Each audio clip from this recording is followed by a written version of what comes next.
အားလုံးမင်္ဂလာပါဒီနေ့ကျွန်တော် sharing ကောင်းလုပ်ပေးမယ်ခေါင်းစဉ်ရွေးချယ်ထားတဲ့ခေါင်းစဉ်ကတော့ဘာလဲဆိုတော့ past continuous tense ဖြစ်ပါတယ်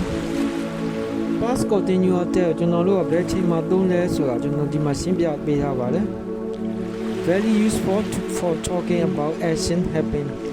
at a specific time in the past ဒီအရေးကြီးပါတယ် at a specific time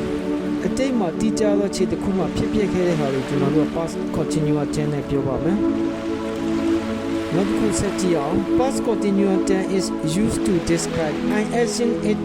that was in progress at a certain time at a certain time နဲ့ specific time နဲ့တူတူပါပဲ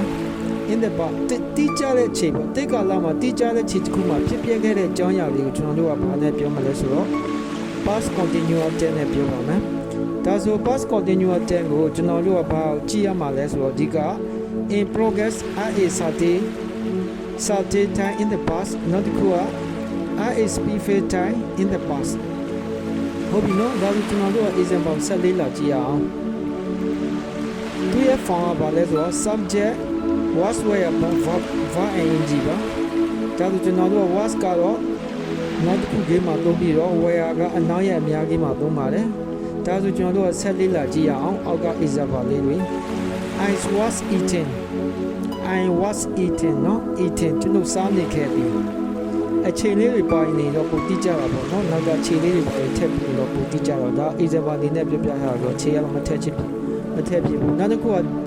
they were praying သူတို့ကစားနေခဲ့ကြပြီ she was studying သူမတို့လေ့လာနေခဲ့ကြပြီ no တတိထားရမှာကကျွန်တော်တို့က was ကိုဘာနဲ့သုံးမလဲဆိုတော့ I နောက်တစ်ခုလေးဖြစ်တဲ့ I he she it ဟုတ်ပြီနော် where ကြတော့ you we they နဲ့သုံးပါတယ်နောက်ရဲ့အများကြီးနဲ့သုံးပါတယ်ဒါဆိုကျွန်တော်တို့က was ကိုဘယ်နေရာမှာသုံးမလဲ where ကိုဘယ်နေရာမှာသုံးမလဲဆိုရင်ကျွန်တော်တို့ကဒီမှာနောက်ရဲ့ကိုကြည့်ပြီးတော့ကျွန်တော်တို့ကခွဲခြမ်းစိတ်ဖြာရပါမယ်ဒါဆို was where ကြတော့ကျွန်တော်တို့ကဘယ်အုပ်စုထဲမှာပါလဲဆိုတော့ what to be ရဲ့အုပ်စုထဲမှာပါလဲဆိုတော့သိပြီးသားဖြစ်ပါလိမ့်မယ်Okay နောက်တစ်ခုဆက်ကြည့်အောင်နောက်တစ်ခုက when do we use past continuous ကျွန်တော်တို့ past continuous tense ကိုဘယ်ချိန်မှာသုံးကြမှာလဲပေါ့နော်ဒါဆို number A action happening at the specific past time တည်ကြတဲ့ခြေတစ်ခုမှာဖြစ်ပျက်ခဲ့တဲ့အကြောင်းအရာတွေကိုအတိတ်ကဖြစ်တည်ကြတဲ့ခြေတစ်ခုမှာဖြစ်ပျက်ခဲ့တဲ့အကြောင်းအရာတွေကိုကျွန်တော်တို့က past continuous tense ကိုသုံးပါမယ် example တွေကြည့်အောင် example တွေနဲ့ပြောပါမယ်At 7 p.m. last night လွန်ခဲ့တဲ့9နာရီကငါ I was cooking ဒါတိကျတဲ့အချိန်နော်သူပြောတာတိကျတဲ့အချိန်နော် at 7 p.m. last night ကတော့ I was cooking ငါချက်ပြုတ်နေခဲ့တယ် yesterday မနေ့ကနော်တိကျတယ်နော် yesterday at this time မနေ့ကဒီချိန်မှာဆို they were traveling သူတို့ခီးသွားနေခဲ့ကြတယ်ဟုတ်ပြီနော်တိကျတဲ့အချိန်နော်ဒီက number B two action happen at the same timeဖြစ်ပြတဲ့ခုကတပြိုင်တည်းဖြစ်တဲ့ချိန်ဟုတ်ပြီနော်ဖြစ်ပြတဲ့ခုကတပြိုင်တည်းဖြစ်တဲ့ချိန်မှာကျွန်တော်တို့ past tense ကိုသုံးပါမယ် she was reading while I was listening to music ဟုတ်ပြီနော်သူကတချ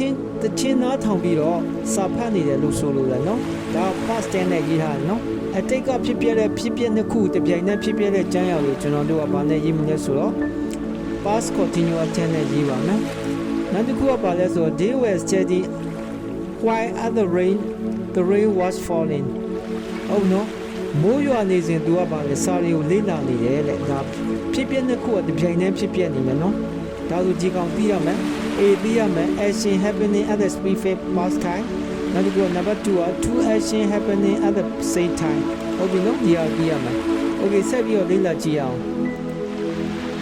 long action short action ဟုတ်ပြီနော်ဖြစ်ပြရအကြာဖြစ်တဲ့ဟာလည်းရှိတယ်ခဏလေးနဲ့ဖြစ်ပြသွားတဲ့ဟာလည်း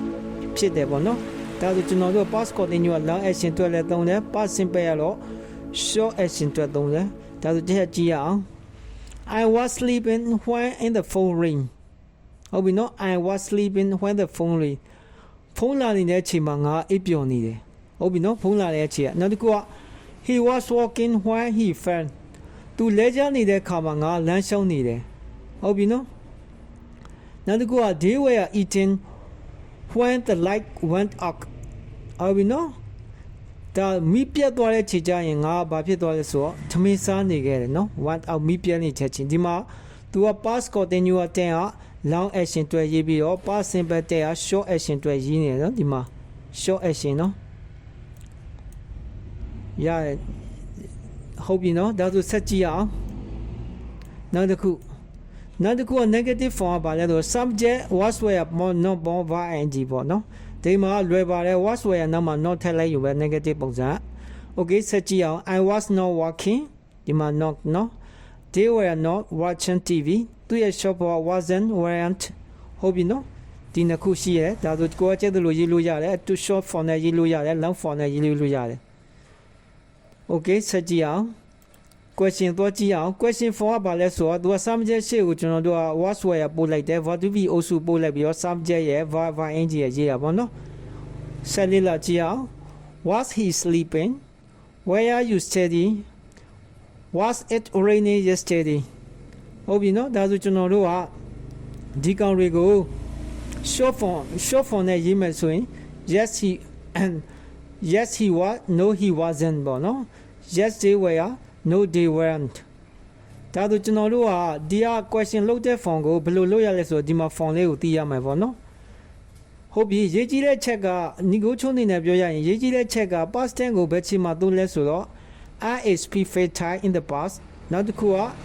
to do ပဲเนาะအဓိပ္ပာယ်ကတော့ in progress I started time in the past ဟုတ်ပြီเนาะခြေတီးကြတဲ့ခြေတစ်ခုမှာတိတ်ကအတီးကြတဲ့ခြေတစ်ခုမှာဖြစ်ပြတဲ့အကြောင်းအရာတွေကို past continuous tense နဲ့ရေးပါမယ်ဒါဆိုဒီနေ့ရှင်းပြတဲ့ဟာတွေကိုဒီနေ့ sharing လုပ်တဲ့ဟာတော့နားလည်လိမ့်မယ်မျှော်လင့်ပါတယ်တကယ်လို့ကိုကြံတဲ့ example တွေတော့ကိုယ့်ကိုလေ့လာကြည့်ပါ